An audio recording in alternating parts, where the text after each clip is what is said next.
मणिपुर में करीब पिछले एक साल से हिंसा का माहौल है। वहां रुक रुक कर हिंसा की खबरें सामने आ रही हैं, लेकिन वहां की सरकार अब भी इसे रोक पाने में असफल हो रही है। एक बार फिर हिंसा की खबरें सामने आई है। कथित कुकी उग्रवादियों ने हमला किया, जिसमें 2 लोगों की मौत की खबर सामने आई है, तो वहीं कई लोग घायल भी बताए जा रहे हैं। इस बार कथित कुकी उग्रवादियों ने मणिपुर के कोतरुक और कंडाबान घाटी को निशाना बनाया है। उनकी तरफ से ऊंची पहाड़ियों से बमबारी की गई है। इस हमले में 2 लोगों की मौत हुई है, तो वहीं इस हमले में पुलिसकर्मी और टीवी रिपोर्टर घायल बताए जा रहे हैं। मणिपुर में अब कहां हुई हिंसा? इस हिंसा को लेकर कोतरुक गांव के पंचायत अध्यक्ष ने विस्तार से बताया है कि उनके मुताबिक रविवार यानी 1 सितंबर की दोपहर 2 बजे से बमबारी और गोलीबारी शुरू की गई थी। यह वो समय था जब गांव में अधिकारी और वॉलंटियर मौजूद नहीं थे। उसी बात का फायदा उठाते हुए अचानक से हमला शुरू कर दिया गया। जानकारी मिली है कि इस हमले में कई घरों को नुकसान पहुंचा है। कर्फ्यू लगाने की नौबत कहां आई? अब इस हिंसा के बाद इम्फाल के पश्चिमी जिले में कर्फ्यू लगा दिया गया है। इलाके में भारी पुलिस बल भी तैनात है और स्थिति को नियंत्रण में रखने की कोशिश की जा रही है।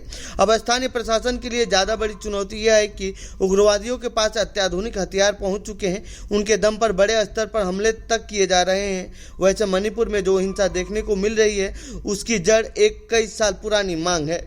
मणिपुर में क्यों हो रहा है विवाद?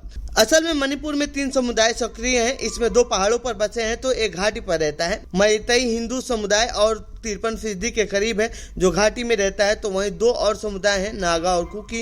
ये दोनों ही आदिवासी समाज से आते हैं और पहाड़ों में बसे हुए हैं। अब मणिपुर का एक कानून है जो कहता है कि मैतेई समुदाय सिर्फ घाटी में रह सकते हैं और उन्हें पहाड़ी क्षेत्रों में जमीन खरीदने का कोई अधिकार नहीं होगा। ये समुदाय चाहता जरूर है कि इसे अनुसूचित जाति का दर्जा मिले, लेकिन अभी तक ऐसा हुआ नहीं है। इसी को लेकर यहाँ पर विवाद शुरू हुआ है और अब भी जारी है। मणिपुर हिंसा में ड्रोन के इस्तेमाल से सरकार ने जताई चिंता।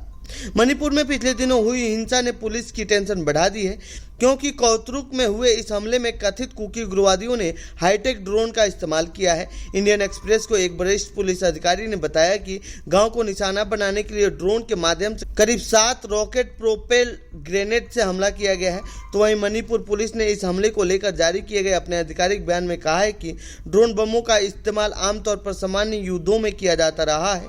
सुरक्षा बलों और नागरिकों के खिलाफ विस्फोटक तैनात करने के लिए ड्रोन की यह हालिया तैनाती एक महत्वपूर्ण वृद्धि को दर्शाती है। संभवतः तकनीकी विशेषज्ञता और समर्थन के साथ उच्च प्रशिक्षित पेशेवरों की भागीदारी से इनकार नहीं किया जा सकता है।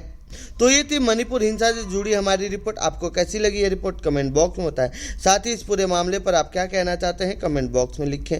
बाकी देश दुनिया की खबरों के लिए बने रहिए जनसत्ता के साथ। धन्यवाद।